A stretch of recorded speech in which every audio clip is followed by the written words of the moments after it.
অসম মণিপুর সীমান্তের জিরিঘাটে মাদক পাচারকারীদের গুলিতে গুরুতর আহত হলেন এক পুলিশ কনস্টেবল। তার নাম শরীফ হোসেন কাজী।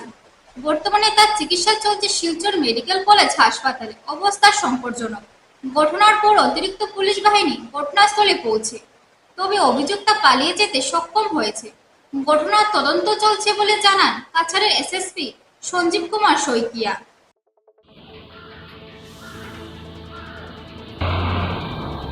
नाम की तरीके से हो नमीन कारिका हुई नंगी शरीफ हुसैन काजी सारी शरीफ हुसैन काजी सारी गुजेल काजी शरीफ हुसैन काजी सारी हुसेल काजी अदुम ब्रकेता अतोल आरे खांगी अतोल आरे खांगी है एमने अतोल खोले जाने बोले মানে কিতা কারণে মানুহ মারবাৰ মানুহ চিনি নেকি मिदु कपा मिदु भांगबरा ओनर माने ओनर जाने ना भांग जाए किजात मानु কইছে নি बर्मनर टाइप लागे টাইপ লাগে বর্মন নিনা কিতা মানু তুমি জানেন কিতা লাগি আইছিলে জিগো ডাক্স ডরার লাগি ডরার লাগি আইছো তুমি সিআইডি হিসাবে নিনা আমি পুলিশের মানুষ এসডিপিও সারার লগে থাকি ও হো খবর ভাইয়া আইছে তে এসটিভির লগে ফোন মারতো নি আমরা ফোন লাগাও না ওই লাগাও না ফোন লাগাও না আমাদের নম্বর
স্যার এই অসম মণিপুরের সীমান্তত এটা গুলিয়াগুলির ঘটনা সংঘটিত হয়েছে এজন আৰক্ষীজন আহত হৈছে গুলিবিদ্ধ হৈ ঘটনাটো কি হৈছে হয় এটা এণ্টি ড্ৰাগছ অপাৰেশ্যনত গৈছিল আমাৰ CDSP লক্ষীপুৰ আৰু সেই অপাৰেশ্যনত যাওঁতে জয়পুৰ থানাৰ আণ্ডাৰত জয়পুৰ আৰু জিৰিঘাটৰ বৰ্ডাৰত এটা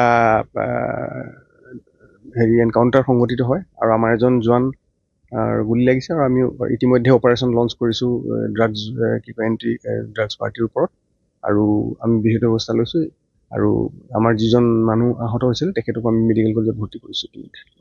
গুলিটো কোনে মাৰিছিলে তাৰ এতিয়া এইটো দুৰ্বৃত্তই মাৰিছে, এইটো আমি এতিয়া তদন্ততে গম পোৱা যাব।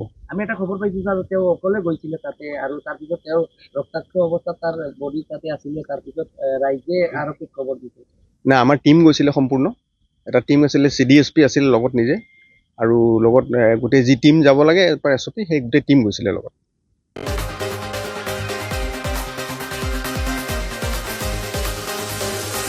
নিয়ে নিচ্ছে একটি বিজ্ঞাপন বিরতি।